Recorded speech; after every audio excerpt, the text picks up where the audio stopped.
The Green Mile cast does what most fans never had any idea about. It's been referred to as one of the best Stephen King film adaptations of all time, a movie so emotionally powerful that even the most cynical viewers confess to crying, a tale that managed to make us love a man who was on death row. To millions of filmgoers, The Green Mile is more than just a movie. It is a chilling odyssey of supernatural redemption, injustice, healing, and human weakness that stands as one of the most emotionally shattering movies ever made. But under its surface familiarity lies a universe of secrets that even the most hardcore fans have yet to penetrate. Now, we draw back the curtain on The Green Mile's deepest secrets, secrets directly from the cast and crew who created this favorite tale, hidden symbols, on-set discoveries, and symbolic elements carefully woven throughout the movie that totally reframe how you interpret Paul Edgecombe's path.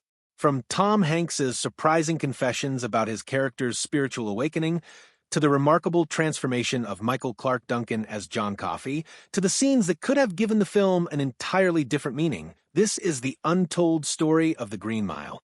And by the time we're done, you'll never see The Green Mile the same way again. The film that almost wasn't. Before we dive into the revelations of the cast, we need to understand something remarkable. The Green Mile almost never made it to theaters at all. After the commercial disappointment of The Shawshank Redemption. Yes, believe it or not, that film was initially considered a box office failure. Director Frank Darabont was hesitant to adapt another Stephen King prison story. Studios also doubted whether people would watch a 3-hour death row thriller with grief, violence, and the paranormal. Tom Hanks was needed to make the difference. Post-Forrest Gump and Saving Private Ryan, Hanks was among Hollywood's most reliable stars. His inclusion instilled confidence among nervous executives, but even so, the studio resisted the length of the film. Darabont would not budge, maintaining that each and every second of runtime was crucial for the film to find its emotional heft. His unflinching dedication to realism and tempo laid the groundwork for what would grow up to become one of Hollywood's greatest experiences, a tale that asked patience of its viewers so it could find its way into the very innermost recesses of their souls. The prison itself became a character. While Shawshank Redemption had to content itself with shooting inside a real prison, The Green Mile needed something more. Production designer Terrence Marsh constructed the entire death row, the mile for short, entirely from scratch. Every component was historically accurate, from the wiring to the fixtures, from the uniforms to the notorious green linoleum floor upon which the mile got its name. The set was more than a mere backdrop. It was meant to reflect the fear and futility of approaching execution. As David Morse, an actor who played Brutal Howell, once expressed, that set was something else. You could feel the weight of it. Even Old Sparky itself, the electric chair, was a functioning prop equipped with creepily realistic smoke and lighting effects that made even the cast members nervous during production.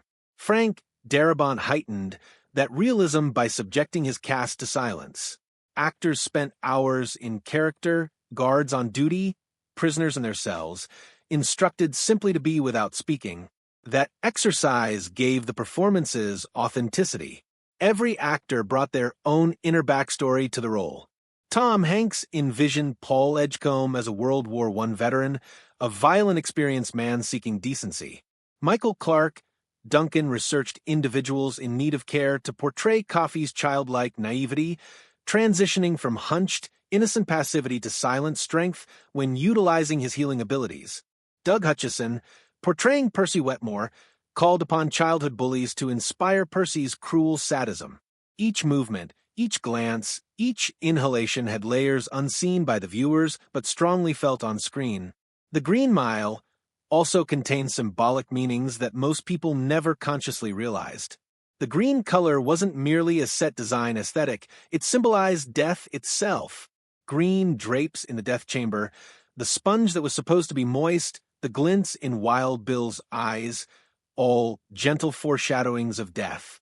Coffey's powers of healing went beyond the physical. Every individual he touched was spiritually changed. Paul found himself questioning his part in the killing machine. Melinda Moores recovered not only health, but childlike innocence. Coffey wasn't merely healing bodies, he was giving them back souls. And underlying all of it were biblical reminiscences. When Coffee declares he's tired of being on the road, lonely as a sparrow in the rain, he reiterates Psalm 102's lament of isolation. His denial of the hood being put over his head corresponds to Christ being removed from the cross, an act of pity for a man who dreads the dark. The smallest of details weighed heavily. Mr. Jingles, the mouse, was no mere comic relief, but a moral compass. How each of the men treated him spoke volumes about their inner truth. Dell welcomed him. Percy tried to destroy him. Paul decided to guard him, choices which spoke volumes about their greater moral choices concerning Coffee. That symbolism was not lost in the epilogue, where Mr. Jingles, much like Paul, lives unnatural long, bearing the blessing and curse of Coffee's touch. A silent reminder that grace, once bestowed, cannot be reversed. Weather also spoke volumes. Storms howled during botched executions. Silence hung heavy when Coffee made the secrets known, and Coffee's own execution was lit in peaceful moonlight, as if nature itself accepted his offering.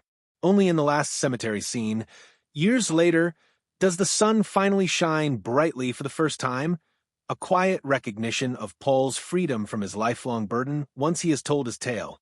John Coffey's darkness phobia is one of the most humanizing and tear-jerking moments in the movie.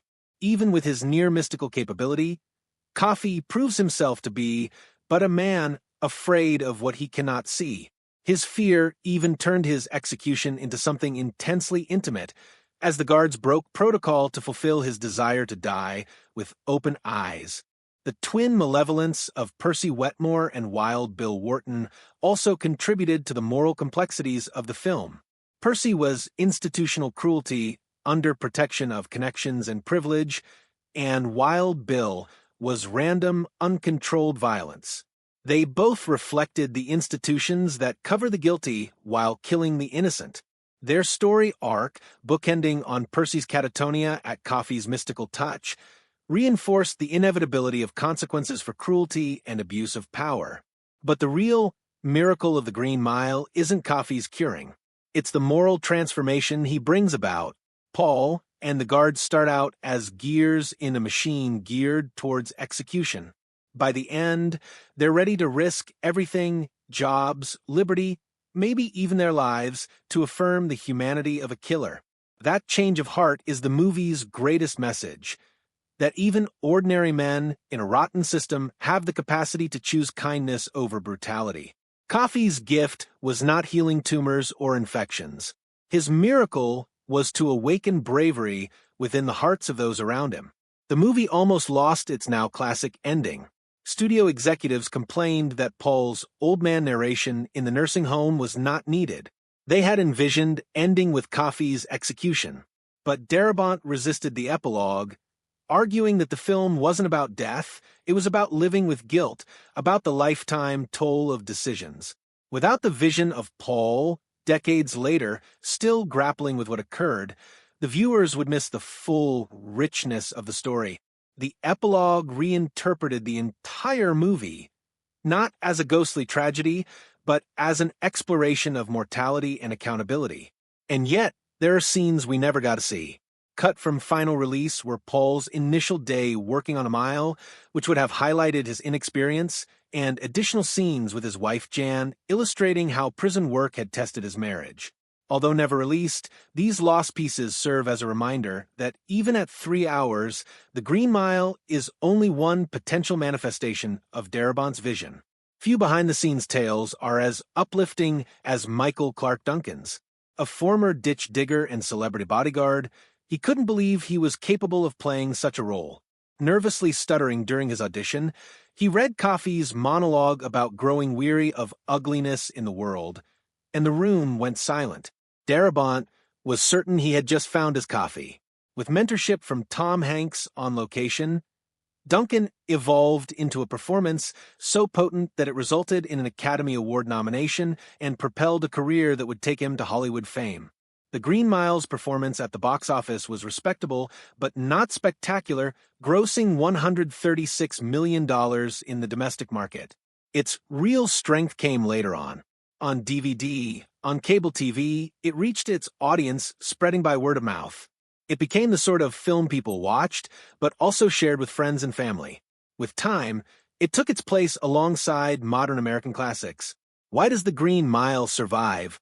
Because it addresses universal hopes and fears. Because it doesn't preach.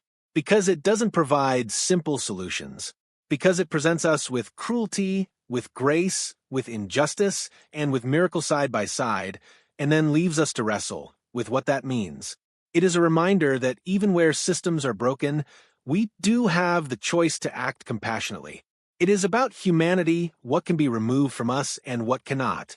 So long as we are afraid of death, so long as we hope for miracles, so long as we question if kindness can have a place in a world so unjust, The Green Mile will be important. It isn't entertainment. It is a reflection of our greatest aspirations and our deepest struggles.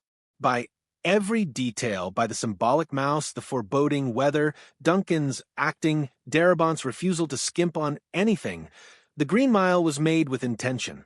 It doesn't read written. It reads discovered, truth wrapped in the attire of fiction. And as John Coffey instructs Paul, you be kind to them, each and every one. That's your job. And with that one sentence is distilled the message of the film, reminding us that mercy is the only beacon on the long, dark mile that we all will have to travel. Why does The Green Mile survive? Because it addresses universal hopes and fears. Because it doesn't preach. Because it doesn't provide simple solutions. Because it presents us with cruelty, with grace, with injustice, and with miracle side by side, and then leaves us to wrestle with what that means. It is a reminder that even where systems are broken, we do have the choice to act compassionately. It is about humanity, what can be removed from us and what cannot. So long as we are afraid of death, so long as we hope for miracles, so long as we question if kindness can have a place in a world so unjust, The Green Mile will be important. It isn't entertainment. It is a reflection of our greatest aspirations and our deepest struggles. By every detail, by the symbolic mouse, the foreboding weather, Duncan's acting, Darabont's refusal to skimp on anything, The Green Mile was made with intention. It doesn't read written. It reads discovered, truth wrapped in the attire of fiction. And as John Coffey instructs Paul, you be kind to them, each and every one. That's your job. And with that one sentence is distilled the message of the film, reminding us that mercy is the only beacon on the long, dark mile that we all will have to travel.